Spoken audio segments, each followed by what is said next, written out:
Hey everybody, welcome to the Tournament Center. I'm Zach Hill here with chess master, two-time Pro Tour top 8 competitor, Pro Tour Return to Ravnica champion Stanislav Cifka. Now you're here playing a blue-black control deck. A lot of people are on that, but your deck's a little bit different. Can you tell us a little bit about your deck and why you chose to play it today? We felt it's gonna be good to play control deck, like playing 1-for-1 spells, because like all green decks have been playing like 30 mana sources, and if you with 10 massive good cards, and if you're able to counter it or discard it, they're gonna get flooded a lot of times. So we basically choose to play 1-for-1 deck with some card selection and the prognostic sphinx as a finisher to filter your late game, and yeah, that's it. Like you simply play 1-for-1 and then win with the sphinx. It's your plan. Yeah, and your deck really is kind of an old school control deck if we can start looking at some of the cards. I mean, even the numbers seem to be kind of, we're not used to seeing this many counterspells, this many 1-for-1. So this is kind of your disruption package. Yeah. You got 4 Despise, only 2 Thoughtseize, 4 Dissolve, and 4 Disdainful Stroke. Now, those are a little bit different numbers than some of the other decks we've seen today. Tell us why you want 4 Despise, but only 2 of what was arguably the most powerful format in Standard for the last year. Yeah, the Despise was somehow discarding everything in the testing because, for example, Junk deck or the Nykthos decks, they're playing only creatures and planeswalkers. So it basically discards everything, and saving 2 life is somehow important. Right. So yeah, that's why we choose and you want to have 6 discard spells to disrupt your opponent's early game or the late game or whatever. And yeah, you want to have some counter spells because you need to stop what they're gonna top deck. So yeah, it's pretty standard package from my point of view, for Dissolve and for Strokes, because Strokes counter all most important cards. So yeah.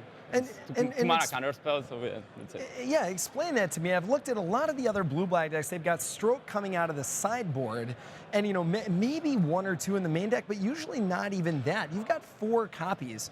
What are some of the cards? It's not that strong, I think, against blue, white, red. They've got, it doesn't counter Manus, doesn't counter Charm, it doesn't counter Ascendancy. What are some of the important things that Disdainful Stroke counters? I feel it's really important to have 2 mana counter spells in order playing discard and counter spell on turn 3 to stop turn 4 play or whatever, playing turn 7 Sphinx with the backup of the counter spell. So whatever you imagine, it's very big difference to have 3 mana or 2 mana counter spells. Oh, so okay. You want to have some mix, and it's the only 2 mana counter spell available, except the Nullify, which is somehow clunky with the Despise. You're not able to play turn 1 and turn 2 counter spells. So yeah, I think you need 8 counter spells in the format, and these 2 are the best from my point of view. Totally, and even if someone pays fewer mana for a Delve spell, it can still counter Dig Through Time, Treasure Cruise, even if they only pay 1 to cast it. Yeah.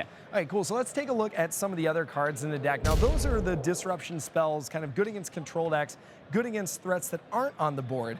This is the way we deal with creatures on the table. 4 Downfall, 3 Blight, 2 Drown in Sorrow, 2 Silence the Believers. Now, how'd you arrive at that mix of removal spells? Well, you want to have all your removal to be instant speed if possible, because you can wait with counter spells, and if you don't counter anything, you can just kill something, which is very important. So the instants are somehow obvious or whatever.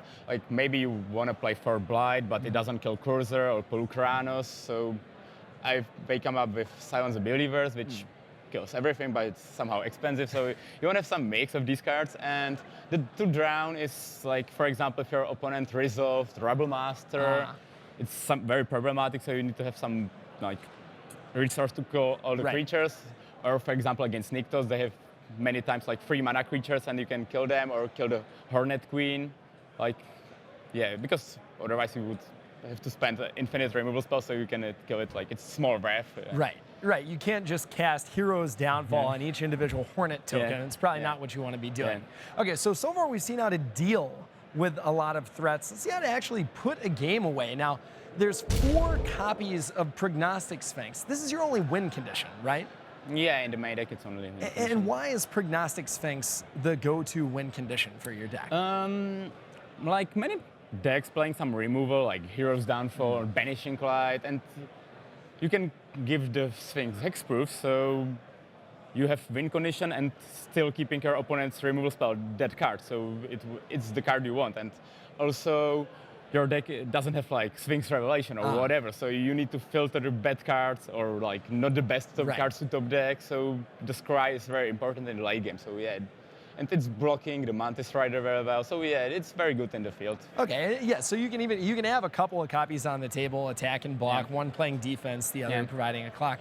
Now, Dig Through Time. In many ways, this is the breakout card of the tournament. It's good in the combo decks we've seen doing well. Basically, every single control deck is packing tons of copies of this card. Really one of your only ways of gaining raw card advantage. I mean, would this deck work without Dig Through Time? I don't think so. We have to play Treasure Cruise or whatever, but it's the best card draw spells in the format, so it's kind of easy to play 4 of them. Like, we started with 2, then we had a third, and yeah, you don't want to like draw multiples of them, but you really need this card, so you have to go with 4 of them. And it's not like a card like Sphinx's Revelation, where it just puts you up, 7, 8 raw cards.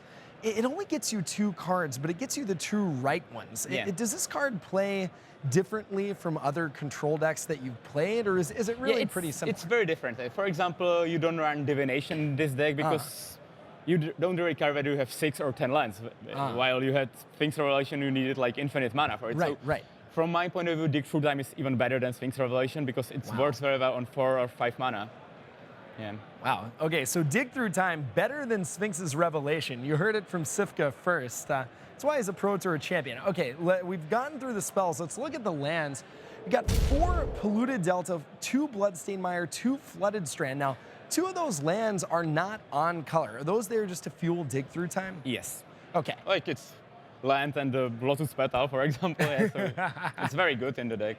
Yeah, it makes sense. Okay, there's not obviously just the only lands that you have. Let's take a look at a few of the rest of them. You've got now 4 Temple of the Seat, 4 Dismal Backwater, and a couple of off-color temples. Now, is the 1 life very important, or do you just need some more dual lands? I think it's good for fixing, and there are some like burned decks around, so and you really often end the game at 1 life or 3 lives, and the backwater is helping. Even sometimes you fetch the backwater with Dig Through Time to gain a life. It's not that unusual, so it's very good upset. I would probably still play like 2 of them, even not gaining life for mana fixing, but with this like benefit, it's like must play from my point of view. Okay, so and that 1 life seems to really matter. All right, and then finally we've got the basic lands, of course. Got Urborg, 4 Island, 4 Swamp, but I want to take a look at the sideboard of this deck. Because you've got a few cards that are rounding out the removal in the main deck.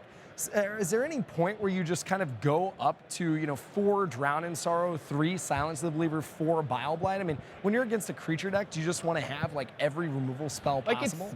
It's somehow different for some very fast deck like Goblins.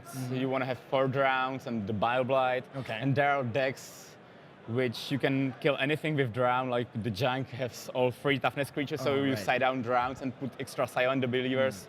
It's somehow different, the cards, but yeah, like Drown and Bile Blight are for the very aggressive deck with all cheap cards, and the Silent Believers are for the fatties or for the big monsters. So those are your ways to kill creatures. Now, of course, sometimes you're going to play against control decks and combo decks. Let's see what you have for that. We've got, I actually said that. I don't really know what Clever Impersonator is for. Why are you playing this card, and why are you playing 3 copies of it?